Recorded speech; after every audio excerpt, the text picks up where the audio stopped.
ngai le mal takin ni tin nun ichiak china ngoi na le ngui na chui chia ani tiro eng ti kange akiana kam ni her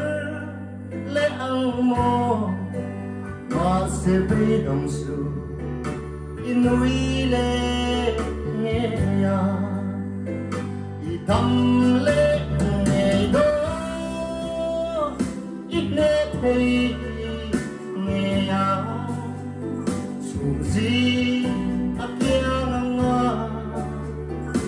bay say thật rõ i pham ai pham Krista Zara i tam le nghe ya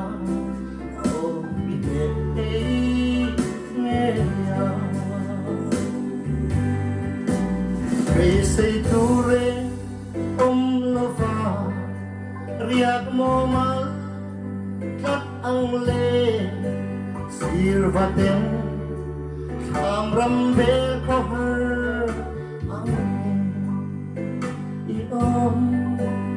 isip ngui mai lo se it's kunga sakna a cholalal pa chu na fan ro idam le nghe do igne thấy nghe ya chung si akia nga bay say thật rõ ifam ai pham Krista Zara idam le ya oh nghe thấy nghe ya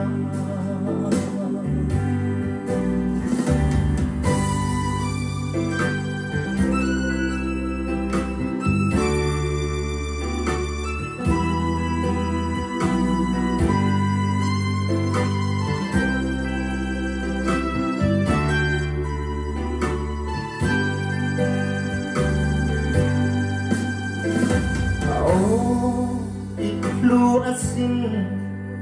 valalung lu ini inat na hialal pa na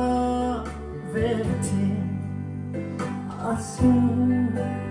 ikong chu lo bumbo suyang say dir ma sila agal san long se Afroy zerzo ang se idam le nghe do igne thấy